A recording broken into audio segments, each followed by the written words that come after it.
You are 7 years old. Your house doesn't look like the houses on television. There are no gold fixtures. There are no marble columns out front. It's a stone colonial on a long private road, and the driveway is gravel, not poured concrete. The cars in the garage are older. Clean, but old. Your father drives a navy Volvo that's 11 years past its model year. Your mother wears the same wool coat every winter. You don't think anything of this. It's just home. But then you go to a friend's house from school, and his parents have a TV the size of a wall, and everything is new and loud and shiny. You come home that evening and look around your house differently. The rooms are big. The ceilings are tall. The rugs look worn. You can't quite name what you're looking at yet. You're 9 when you first hear the word endowment. Your grandfather is explaining something about a building at a university. There's a plaque with your family name on it. He doesn't make a big thing of it. He mentions it the same way he'd mention the weather. You nod. You don't fully understand it. But you notice that other adults in the room go quiet when he speaks. Not out of fear. Out of something else. Deference. You file that away somewhere. The plaque means something. The quiet means something. You just don't have the language for it yet. At 10, you start to notice the patterns. Your family doesn't buy things because they're new. They buy things once, and they keep them. The furniture in the sitting room has been there since your grandmother was a girl. The silverware has initials engraved that don't match anyone alive. The books on the shelves have library stickers from a library your family donated. Nothing is thrown away. Nothing is replaced unless it breaks completely. You ask your mother why you don't get a newer couch. She looks at you like you've said something strange. She says the couch is fine. You push it. She says buying new things just to have new things is what people do when they're trying to prove something. You're 12 before that fully lands. School is a particular kind of education that has nothing to do with the classroom. You go to a school where most families have money, but there are different kinds of money at that school. You learn this fast. Some kids wear their wealth loud. New sneakers every month. Bragging about vacations. Talking about how much things cost. Your family doesn't talk about money. Not openly.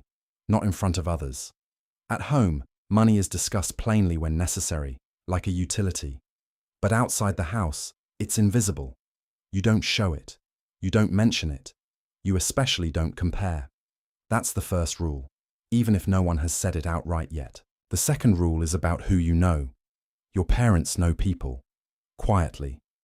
A name gets dropped at dinner, and something shifts in the room. A judge. A senator. A man who runs a hospital system. They're not close friends exactly. They're something harder to define. They're connected. Your father makes one phone call once when you're 13, and a problem that seemed enormous dissolves in a weekend. He doesn't celebrate this. He doesn't explain it. The call happened. The problem is gone. You understand for the first time that a certain kind of power operates in silence. It doesn't announce itself. It just works. Your clothing is one of the clearest signals you'll ever send, and the signal is deliberately muted. Nothing flashy, nothing with a logo you can read from across the room. Your parents buy quality, and quality in this world means subtle. A well-cut blazer, leather shoes that have been resoled twice, a watch that your grandfather wore before you. The watch isn't new, it isn't ostentatious, but everyone who knows, knows. That's the whole point. You dress for people who understand what they're looking at. Everyone else can think whatever they like. Vacations are not resorts.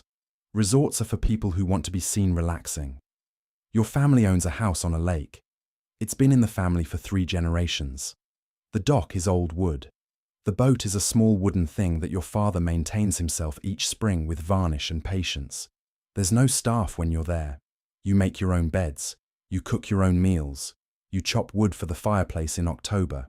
People hear the word vacation, and they picture something else. This looks like labor. But it's the most private kind of luxury. No one is watching. No one is impressed. That's the whole point. You're 14 when someone at school asks directly, "What does your family do?" It's an innocent question. You pause. The answer is complicated. There's a family office. There's real estate held since before anyone can remember. There's a trust. There are investments. But none of that translates cleanly into something a 14-year-old can just say out loud. So you say something vague. Your family has some businesses. The kid nods and moves on. You feel the strangeness of it. Wealth this old doesn't have a job title. It doesn't do anything you can easily explain. It just sits underneath everything, like bedrock. The trust is its own lesson. You hear about it in pieces, never all at once. There's money that's yours, technically, but it's managed. There are conditions. There are committees. You can't just take it. It isn't designed to make your life easy. It's designed to survive you. Your grandfather explains it once, briefly, when you're 15. He says the goal was never to make the family rich. The family was already rich.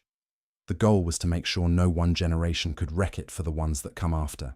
You don't touch the principal. You live off the income. And even that has limits. He says this like it's obvious, like it should be obvious to you too. You go to college. The college has your family's name on a building. You don't advertise this. You don't live in a fancy apartment. You live in a regular dorm room. You eat in the dining hall. You have a part-time job on campus. Not because you need the money, but because your parents told you to. They're very clear about this. You will work, not to earn a living. You have a living. You will work because work is what connects you to the world. It keeps you grounded. It keeps you from becoming useless. The word they use is useless. That's the thing you're not allowed to be. Your social circle shifts in college. You meet people from real money and people who are faking real money, and you learn to tell the difference quickly. The fakers are loud about it. They talk about their parents' house, their parents' connections, their parents' everything. The ones like you don't. You find each other through other signals. An offhand comment about a boarding school. A last name that means something. A shared understanding of how not to speak about certain things. It's a quiet language. You're all fluent in it by sophomore year. Philanthropy is not optional. This is made clear to you before you're old enough to have an opinion about it. Your family gives. Substantially. Quietly. Not for the recognition. Not for the tax benefit. Though that helps. Because it's the agreement. You have been given extraordinary circumstances. The price of that is responsibility. Your grandmother sits on 3 boards. Your father funds a scholarship program that doesn't have his name on it. You're expected to find your thing and do it seriously. Not as a hobby. Not for appearances. You'll give money, yes. But you'll also give time. You'll show up. That matters more than the check. You graduate, and the question becomes what now? Some people in your position drift. They travel. They dabble. They sit on boards at 24 and accomplish nothing. Your family doesn't allow this. You're expected to work a real job, in a field you chose, for reasons that are your own. The family name can open doors, but you're not supposed to walk through them right away. You spend your 20s actually building something. A career. A reputation that belongs to you and not to a trust fund. This is non-negotiable. Your father did it. His mother did it. You will do it. The apartment you rent in your mid-20s is modest, clean, well located. Nothing more. Your colleagues at work don't know. You dress like everyone else at that level. You take public transit. You bring lunch. You don't correct anyone when they assume you're just like them. You're not lying. You're just not explaining. There's a difference. The explaining is for later, if at all. Right now you want to be seen for what you do, not where you came from. That's a very specific kind of dignity that your parents work to give you. You don't waste it. Marriage, when it comes, is its own domain. There are no explicit rules, but there are pressures, soft ones. A gentle comment from a grandmother about family. A question about background that isn't really a question. You're not expected to marry money specifically, but you're expected to marry someone who understands what this life is. Someone who won't be strange about the trust. Someone who won't be dazzled or resentful. Someone who gets that the coat is old on purpose. Someone who knows the difference between class and wealth and knows your family cares about the first one far more than the second. Your 30s arrive, and the weight of it becomes clearer. You're involved with the family office now, not running it, not yet, but attending meetings, understanding the structure. There are attorneys, there are advisors who've worked with your family for decades. There's a language to all of it. Asset allocation, generational transfer, stewardship. That last word comes up constantly. Stewardship. You are not the owner of this wealth. You are its current custodian. Your job is to hand it to the next generation better than you received it. That's it. That's the whole mandate. The house you eventually buy is not what people expect. It's in a good area. It's large, but it's understated. No gate with a code. No fountain out front. The landscaping is clean but not theatrical. The inside is done in old things and good things. Nothing that screams for attention. A few pieces your wife chose. A few you inherited. The kitchen is functional. The living room has a fireplace that actually gets used. It looks like a home where serious, comfortable people have lived for a long time. That's exactly what you wanted it to look like. That's not an accident. Your children grow up the same way you did. You're deliberate about it. You take them to the lake house in summer. They do chores. They have jobs at 16. They go to schools where not everyone has what they have. You want them to know what things cost. Not just in money, in effort, in time. You want them to understand that what they have is not a birthright in the way they might think. It was built, it was protected, and it will require the same of them. You tell them this plainly when they're old enough. They don't always like hearing it. That's fine. There are moments when the world looks at you and guesses wrong. A colleague assumes you grew up middle class. A neighbor wonders out loud how you manage on one salary. A journalist once wrote about the neighborhood you live in and implied it was aspiring. You let all of it go. The mislabeling doesn't bother you. If anything, it confirms the whole project is working. You are not performing wealth. You are not signaling. You are just living. People who need to know. Everyone else doesn't need to. The older generation starts to pass. Your grandfather goes first, then an aunt who ran the foundation, then your father, quietly, in his sleep, at 81. The estate process is orderly because it was planned decades in advance. Nothing chaotic, nothing contested. Everyone knew the structure. Everyone had signed what needed signing.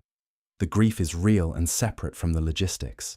The logistics were handled long before anyone needed them. That's what it means to think generationally. You don't plan for yourself. You plan past yourself. You're in your 50s now. The family office is yours to lead. The trust has grown. The foundation has grown. Your children are starting to earn their own. One of them is difficult about it. Wants to reject the whole thing. Calls it inherited inequality. You let them say it. You've heard the argument before. You even agree with parts of it. But you don't abandon the structure.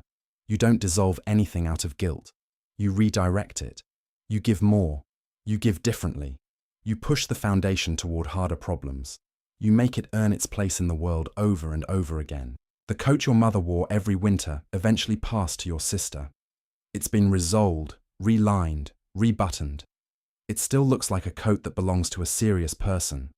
Not a wealthy person, a serious one. Your son wore the watch to his first job interview last spring. He didn't tell them where it came from. He just wore it. He got the job on his own.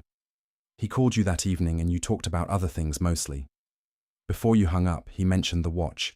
Said it felt right. You said, good. That's the right answer. That's the whole answer.